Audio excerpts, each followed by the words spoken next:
Le voile chrétien. Entre héritage biblique et désinformation moderne. Est-ce un mythe ou la réalité? Le voile chrétien existe-t-il? La question du voile chrétien est un sujet qui suscite de nombreuses interrogations et controverses. Existe-t-il vraiment un voile chrétien?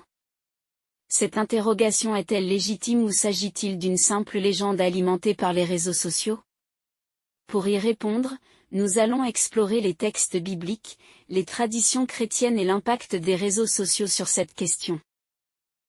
Le voile dans la Bible, pourrait-on dire qu'il s'agit d'une réalité? Nous savons que le voile est mentionné à plusieurs reprises dans la Bible, en particulier dans le Nouveau Testament. L'apôtre Paul, dans sa première lettre aux Corinthiens, aborde directement la question du voile. Prenons l'exemple de l'Évangile, dans 1 Corinthiens chapitre 11 versets 5 et 6, Paul écrit, « Toute femme qui prie ou prophétise sans avoir la tête couverte déshonore son chef, c'est comme si elle était rasée. Si une femme ne veut pas se couvrir, qu'elle se fasse aussi couper les cheveux, et s'il est honteux pour une femme d'avoir les cheveux coupés ou d'être rasée, qu'elle se couvre la tête. » Il y a aussi l'exemple dans le livre des psaumes, bien que les psaumes ne parlent pas directement du voile, ils soulignent l'importance de la modestie et du respect envers Dieu, comme le montre le psaume 45 verset 11, « Alors le roi désirera ta beauté, car il est ton Seigneur, adore-le. » Ces références montrent que le port du voile avait une signification spirituelle et culturelle dans certaines communautés chrétiennes primitives. Le voile à travers l'histoire chrétienne.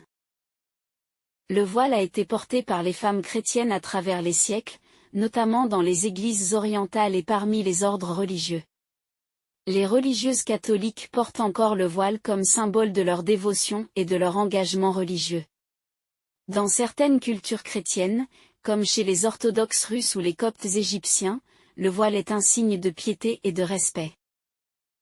Le voile chrétien est-il donc une légende ou une réalité moderne? Une chose est certaine, avec l'avènement des réseaux sociaux, la question du voile chrétien a été relancée. Certains affirment que le voile chrétien est une pratique oubliée, tandis que d'autres voient dans son retour un signe de renouveau spirituel. Rôle des réseaux sociaux. À quoi devez-vous vous attendre? Les plateformes comme YouTube et Instagram ont vu émerger des influenceurs et des communautés qui prônent le retour au port du voile pour les femmes chrétiennes. Il y a des mouvements dont je ne m'autorise pas de vous en dire les noms, mais qui encouragent les femmes à reprendre cette tradition biblique. Attention! Prenez garde!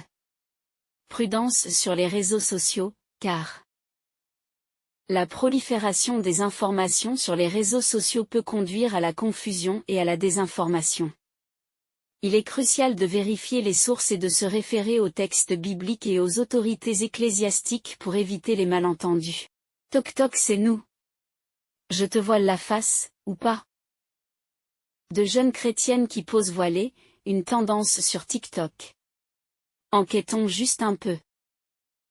Sur le réseau social TikTok, des adolescentes ou très jeunes femmes chrétiennes posent avec un voile. Est-ce vraiment une question de foi? Ou une façon de monétiser le nombre de vues? Certaines de leurs vidéos atteignent des millions de vues. Effet de mode? Quête identitaire? Signe de religiosité? Des sociologues y voient une indication d'un « brouillage des frontières » entre les religions. Leurs vidéos sur TikTok accumulent parfois des millions de vues. Ces quelques pseudonymes ne sont que la partie visible de l'iceberg.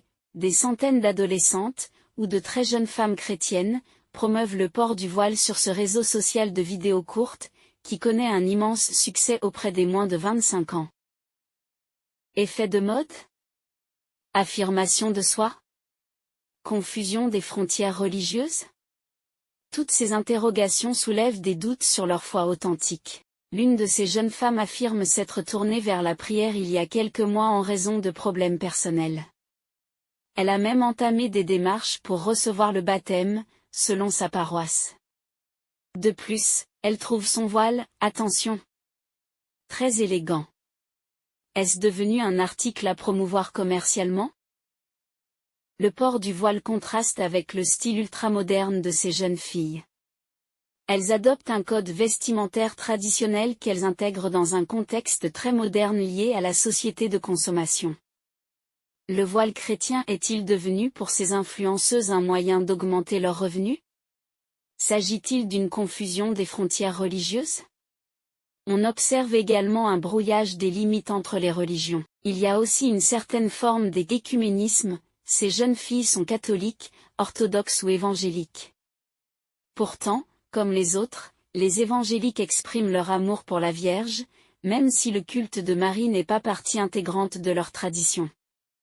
Faut-il alors se demander si, en se disant évangélique, Marie ne doit-elle pas faire partie de leur tradition? Le retour du voile chez les jeunes chrétiennes représente-t-il l'émergence d'un nouveau phénomène? Ce qui est certain, c'est que le voile sur TikTok répond également à une quête d'identité liée à cette période de la vie, et il exprime une nouvelle manière de vivre sa foi, ou pas. Ainsi, concluons, votre interrogation sur l'existence d'une obligation soulève la question plus large de l'interprétation et de la réception contemporaine des écrits bibliques. Composée il y a des millénaires par des hommes utilisant leurs propres mots, langue et culture, la Bible transmet leur expérience. En tant que croyant, je suis persuadé que leur témoignage peut fortifier ma foi, car je crois en la possibilité de la manifestation divine à travers ces récits anciens. Cela n'implique pas qu'il existe une obligation universelle pour les croyants actuels d'adopter ces mêmes traditions. Ainsi, concluons, votre interrogation sur l'existence d'une obligation soulève la question plus large de l'interprétation et de la réception contemporaine des écrits bibliques. Composée il y a des millénaires par des hommes utilisant leurs propres mots, langue et culture, la Bible transmet leur expérience. En tant que croyant, je suis persuadé que leur témoignage peut fortifier ma foi, car je crois en la possibilité de la manifestation divine à travers ces récits anciens. Cela n'implique pas qu'il existe une obligation universelle pour les croyants actuels d'adopter ces mêmes traditions. Je conclus en vous recommandant d'être très vigilant quant aux influences des réseaux sociaux. Elles peuvent vous amener à prendre des décisions qui ne correspondent pas à vos convictions profondes. De plus, elles peuvent vous déstabiliser ou vous éloigner d'une voie spirituelle qui ne vous correspond pas.